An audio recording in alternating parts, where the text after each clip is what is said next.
This is Inside the FLX from FingerLakes1.com. I'm Ted Baker, and I'm joined by the president and CEO of Upstate Fiber Networks at UpstateFiberNetworks.com, Paul Griswold. Good morning. Morning. How are you, Ted? I'm doing well, but I'm not in Florida as you are. How's Florida? You're not supposed to know that. So let's go right back to the beginning. OTTC, Ontario and Trumansburg Telephone Companies, started by your family, run by your family for 100 years. So give us the history of a family-owned telephone company. Yeah, so we started the company in 1920, and actually it's a 5-generation company now. So my son and daughter being in the business also. So we've had this out of Phelps and Clifton Springs and down in Trumansburg. So it's the Trumansburg Telephone Company also that we own.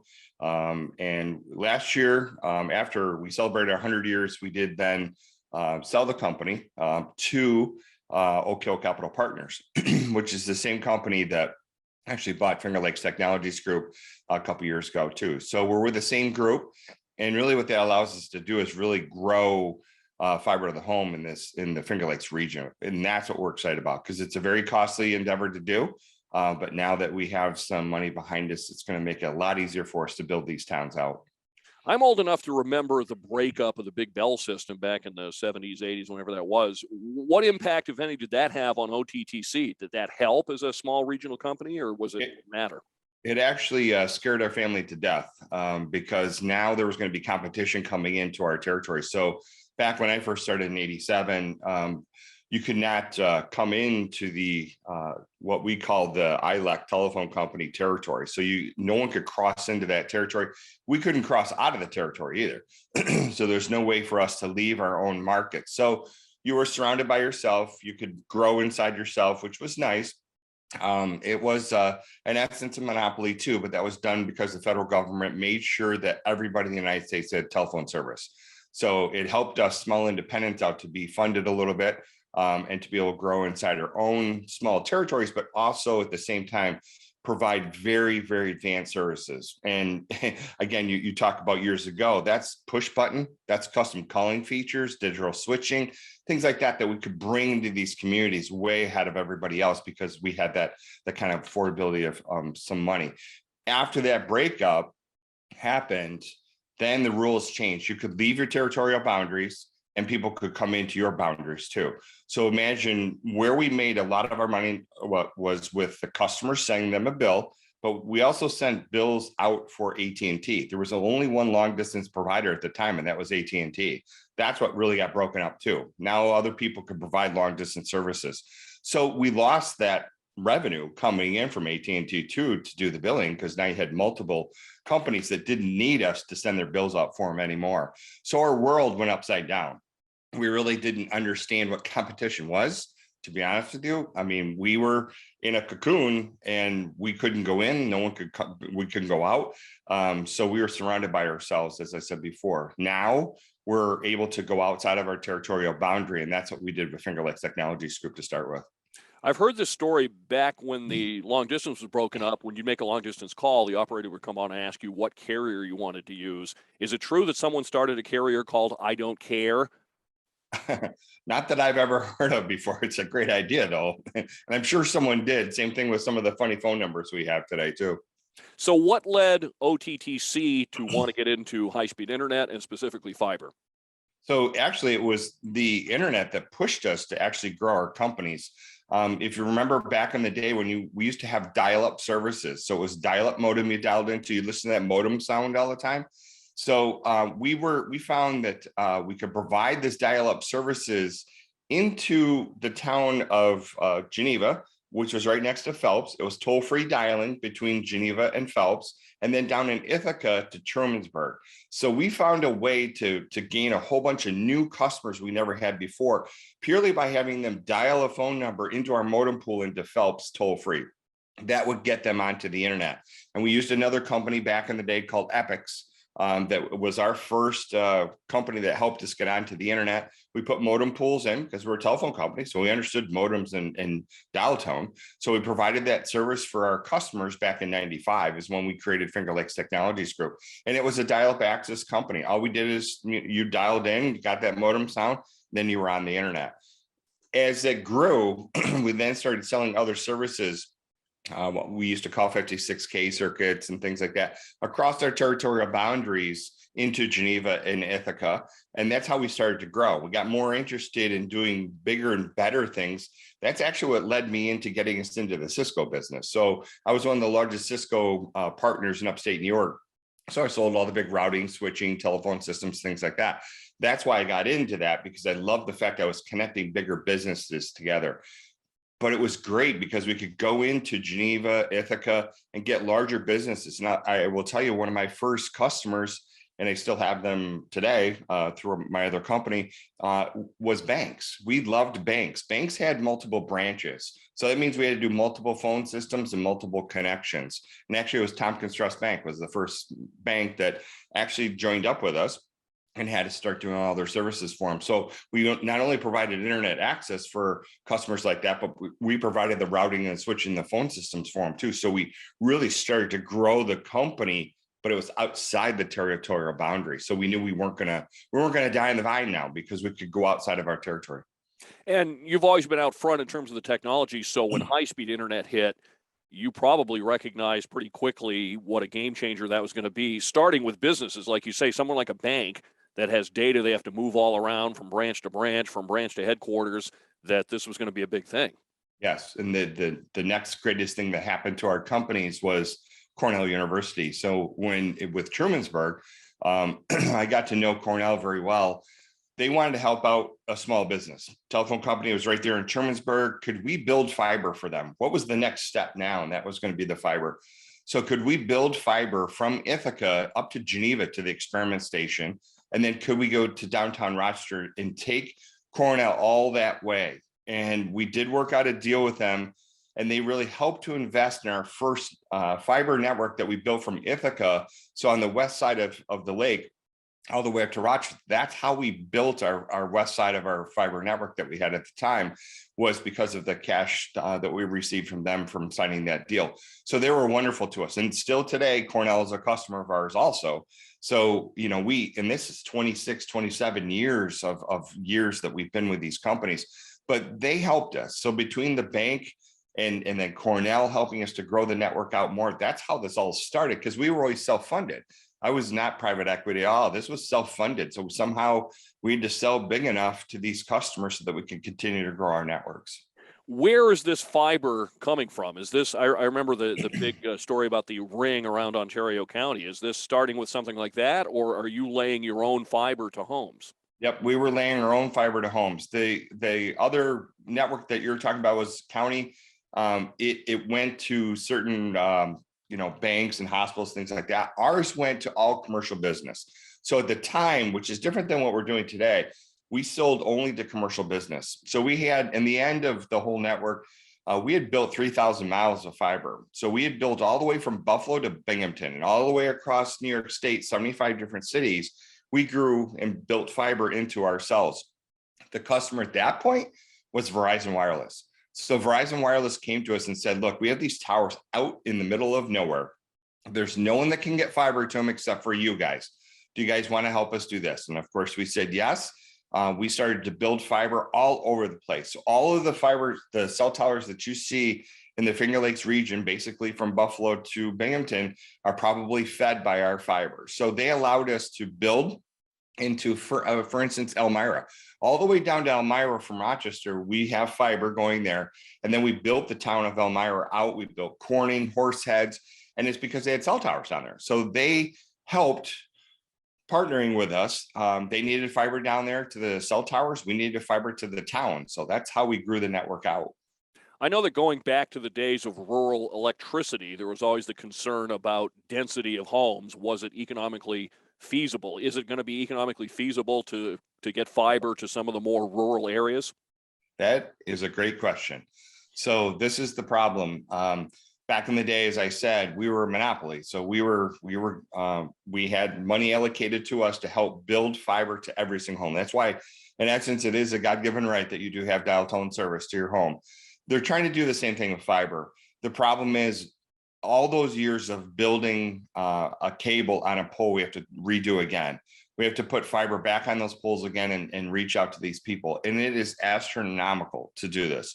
What people don't understand is there's pole attachments, there's applications that we have to file. So when I go through Waterloo or Geneva or Seneca Falls, every single pole that you see, I have to apply for. So there could be thousands of poles that I have to apply for. And I have to get an application. I then have to move everybody on the pole. So if there's 4 carriers on the pole today, they all got to be moved so that I can fit above all of them, but below power.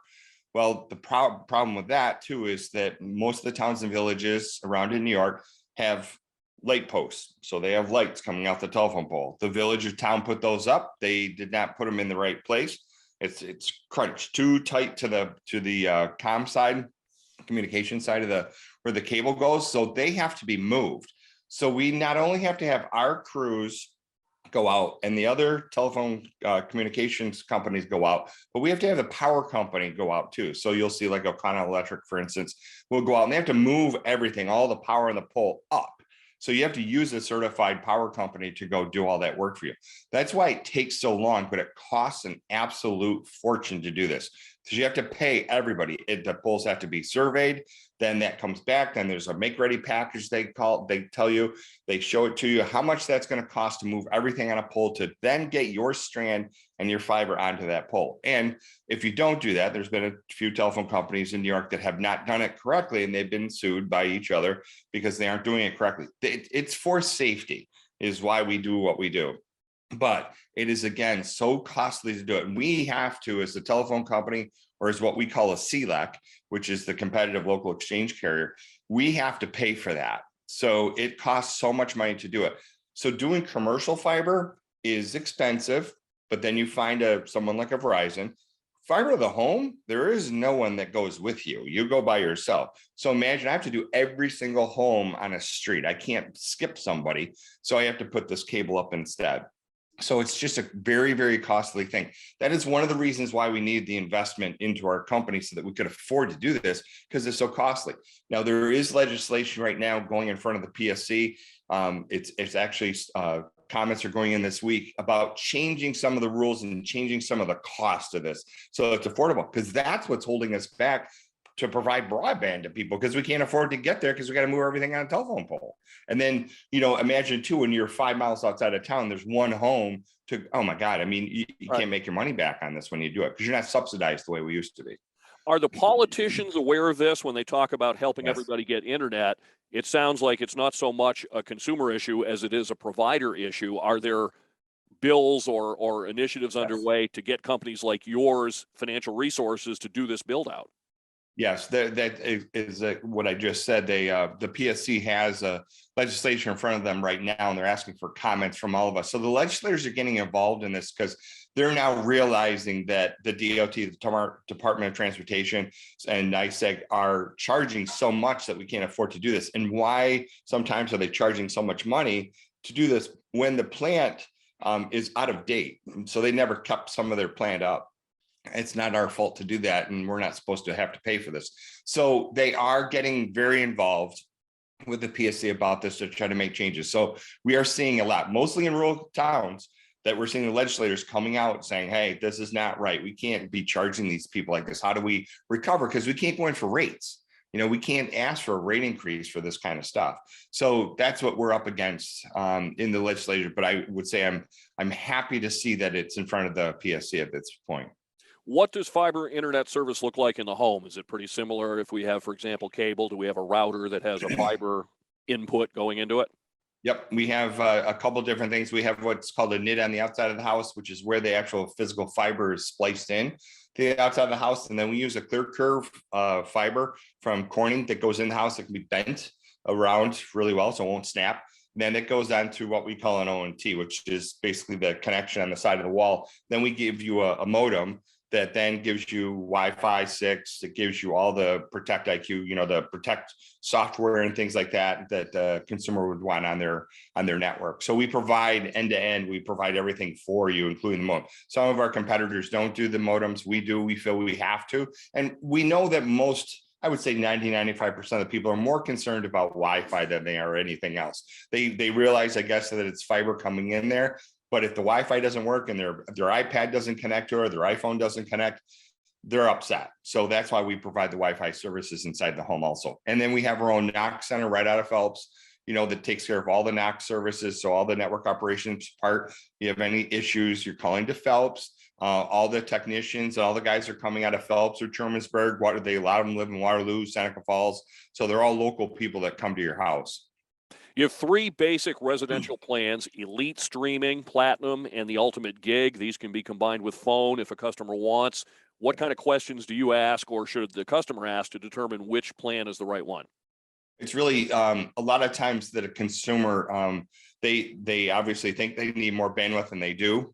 Yes, we have a lot of things that are attached to the network. Our Wi-Fi services and our modems allow a gig service through the Wi-Fi now. So that's great, because before you could buy a gig, and if you try to use that through Wi-Fi, it wouldn't even get to your machine as a gig, be about 500 meg.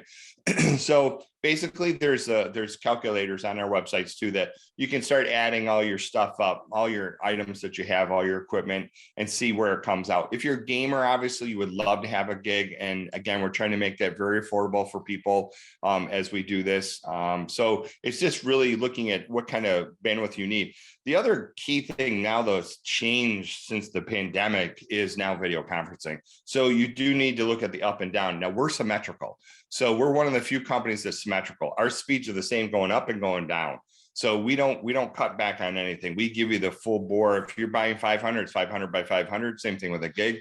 So, we have recognized that years ago. We've always been symmetrical, though, ever since we started to do this, fiber to the home. So we give you the full bore of whatever you need. So you should not have any issues with video conferencing and things like that, which is critical to people now being at home. I mean, we've seen the whole world change now. People now truly stay home and use video conferencing, whether it's Teams or Zoom or something like that. And they got to have a great signal, or you're trying to do a meeting and it cuts in and out, and it's not effective. All right, here's what I want, just for the name of it. Tell us about Gig Aspire Ultimate. That's I want that. So that's the ultimate gig services. And again, with our modem that we have, as I mentioned before, that's going to give you a full gig service right through that modem too. So you honestly, when you're on Wi-Fi now, and that was used to be a really big problem.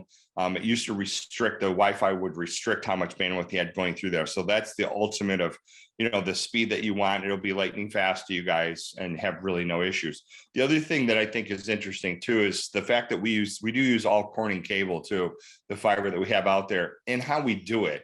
Our fiber, when we put it up, is called FlexNAP. So you imagine when we do a village now, the one reason why it takes us a little bit longer to measure when we're out there is there's a drop that comes off the fiber to every single home.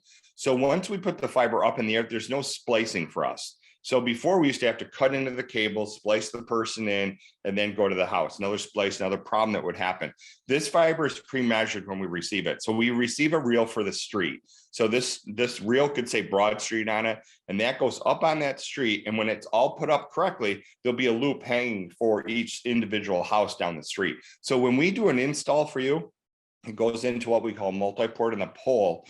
And in there's ports, and all we have to do then is plug into that port and take it to the house, and it's lit up. So we have what we call light at that point. So it's a very quick install when we do it now too. We have cabinets out in the field that we put all the intelligence in, but nobody has to go into those cabinets either. When we leave a street, it is all completely lit, and every single home will have a port to it. So there's no, oh my God, I didn't count for that, or I have to go cut that in, or Johnny has to tell me what port this is going to be. It's all pre-measured before we go out there.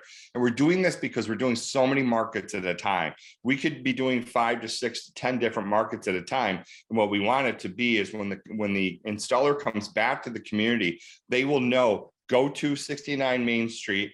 And then when you do that, pick a port that's in there because they're all lit, and then plug that in, plug it into the customer's home, and boom, you got service. So there's nothing in a central office anymore. There's nothing in a cabinet. It's lit all the time. You just have to pick it and then tell our people, and then we put it into our records, and off we go. But imagine every market's going to be that way. And this year, This summer, we're opening up a good portion of Buffalo too at the same time. So we have about 60,000 homes we're going to go by in Buffalo this year too.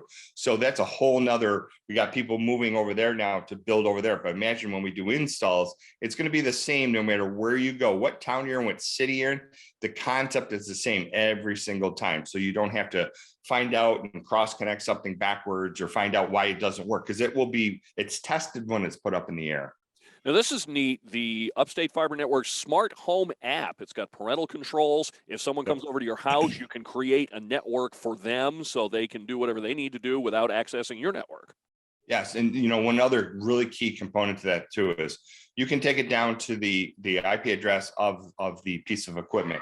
So if, for instance, you have a child that's 9 years old and you want that child to be off that iPad or that iPhone at 8 o'clock at night, you can shut that down at 8 o'clock. So there's no way that person could get in and start surfing the net. So it goes down to the person in essence is what happens inside of a home. So it's critical that, you've got a 12 or 13-year-old that can stay up until 9 o'clock or 10 o'clock on their iPad. Theirs is allowed to do that, but the other child can't get into that type of thing. The other thing is too, while, for instance, you're out for dinner, you have a babysitter at home, and all of a sudden you're going to get an alert on your phone too that you're all of a sudden getting hit with either spam or being attacked by a virus or something like that. You're going to get an alert on your phone telling you that. So you're going to start to see what's happening and who's hitting it. And then again, you'll be able to tell if it's that child's the one that's actually doing that or receiving it onto their equipment. That is why we use it's called Calix, is the company that we use to do all this. And they have some phenomenal equipment. That's all they've done their whole life, is built equipment for this, for the telecom provider like us, to provide services at the home. But that is that modem too. It's all part of the modem and the app, and you get that free when you sign up. You get the app, you get all these services on there so that you can protect your family while you're in there. And it's critical to us because, again, we don't want to have to repair it all the time. So let's just make it so it never happens. So that's provided for them as a free service. Everyone who offers internet makes speed claims. How do we evaluate those? And of course, the actual speed of the internet's only one thing. If you have a computer that's slow drawing the screen, then it's going to be slow. I mean, whatever the weakest point is going to be the bottleneck. So how do we evaluate speed and maybe find a bottleneck somewhere that we can fix? So there's a big difference, obviously, between DSL, which is on copper, which is restricted how much bandwidth we can get across her. So that's what we used to do. That's typically what a phone company would provide, would be DSL. Then you've got the cable modems. Again, it's a coax. It's quick, but again, it's not fiber. So when you're on fiber, we can provide 10 gig services now. We can go way beyond 1 gig to a home. We've designed our networks now that there's no bottlenecks in this thing at all. That's why we go symmetrical. That's why we don't restrict anything when we do it. Quite frankly, you can go outside of the house. You have to have special gear outside. But when you go outside with us and we can show you, you're getting, 900 to a gig if you're buying that type of a service. And then in the home, the problem is where we see most of the questions. I don't want to call it a complaint. They're like, it seems slow. It is usually the equipment that's on the inside of the house. And that's why we do truck rolls and go there and actually show them and demonstrate that to them too. We can show you how much you have out here. And then when you come inside, you can say, and we can show, here's your iPhone that's dragging it down, or your iPad, or your computer's old, so it can't receive it. It's got an old Wi-Fi card in it, so it can't even get the Wi-Fi that you need in here. So we are very, very confident that we are giving you the speeds. We do not restrict anything. We don't play that game. We give you full bore because, again, it's a competition out there, and we don't want to lose the consumer. We're not going to play games with this thing. We've been in business that long and kept our customers for 100 years. People know who we are. And we never have played this game with people. We've always tried to make DSL go faster than it could, by replacing modems and trying to take taps out of it and make the loop length shorter and things like that. It's hard to do. With fiber now, the reaches we can get on that, and the way we design the outside plant now, all the equipment that you need to get to is sitting in your town. It's not back in Phelps or someplace else. It's right in your town.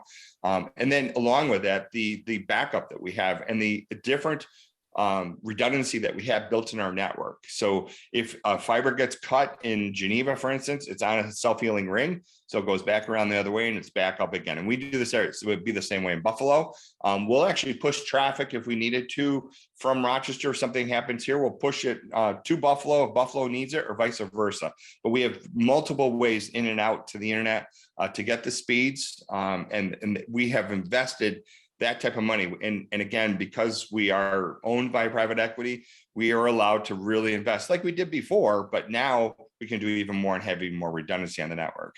The website is upstatefibernetworks.com. You have an employment link on the site. What kinds of help are you looking for these days? Well, that's a great question. We need outside plant people. We need installers. We need customer service people. In a very short time, we'll be adding the commercial sales side of this thing, probably in the next year or so. So we'll be adding more of a sales team to this. Basically, accounting. There's billing people. I mean, it's everything. As you can imagine, we're doing the Finger Lakes region. Now we're stepping into Buffalo, and everything's being done out of Phelps. So our main headquarters for this part of the operation is in Phelps. So that's where the growth is going to be. So it's in our Phelps office that we have. And then we have a garage there. And then we are opening an office in Buffalo too. So we do have an office there, but we're constantly looking for people all the time. So if people are interested, please go to that link and talk to us and find out. Obviously, great place to work. And there's a lot of people that you probably know that have worked for us for years, either Finger Lakes, the phone companies, and they live all throughout the area. And I think they're pretty happy when they work for us.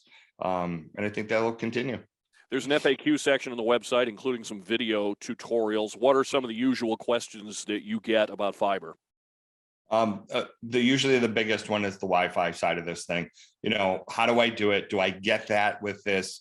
I think a lot of people don't realize that they're actually using Wi-Fi's that much they are, because they forget that when I'm outside, I'm on cellular. Then when I come inside, I have to get onto the Wi-Fi network to make calls and to use the internet to surf and things like that. And I think those are a lot of the questions, how to do it. And our technicians, when they're there, go through everything with the consumer. So they help them load the apps on, they help them get connected to the Wi-Fi network, making sure the Wi-Fi network's working correctly. Most of it is that. Once they get going, quite frankly, we don't have a lot of trouble tickets. It's so different than it used to be with DSL, because with DSL, if it rained outside, the services would slow down because copper and water don't mix. Today, we get more questions either about the Wi-Fi or, maybe a printer doesn't work in their home now or something like that. The basic questions. There's nothing really that technical, for instance, that they really call about at this point. Is there going to be faster internet in the future, or have we kind of gotten to about as fast as we can practically be? No, they'll be faster. How it always works is the PCs can't keep up with it. So back in the day, I remember when we were first putting fiber in, the computers didn't even take fiber. I mean, what did it mean? So you fibered all each other together. It couldn't take the speed anyway. So what did it matter? So as the cards change inside the PCs and the processors change and get better, you'll see more speeds. We can go way beyond it now. I mean, we could go up to 100 gig if we wanted to now. Basically, if you look at it the way the reason we've invested so much in the fiber is a piece of glass. And basically there's no capacity limit to this thing. What we change on both ends is the electronics. It was the same concept though with DSL and 56K circuits though too, because if we changed the electronics on both sides of the copper network, it went faster. There was a limit to it though. With fiber, there's no limit to it. That's why you'll see, for instance, Verizon Wireless took and put fiber up to the tower because there's no capacity limit. So once they made that investment, all they do is change the electronics on both sides of it, and that increases the speed on it. And that's going to be the same way in your home. Our modems eventually, and they are now, can take 10 gig in them now, but they'll be able to go beyond that. But the PCs can't keep up with it. So once the PCs get better, the iPads get better, iPhones, everything changes. There, you'll see more and more speed all the time. And the price of it is coming down too. Every year, the price doesn't seem to go up. It's coming down. The technology, it costs you more in the beginning, obviously, like everything else. Then over time, that goes down. But you'll see more speeds coming in the future because we have no idea. Like video conferencing now, we think it looks great. And it is almost full motion video.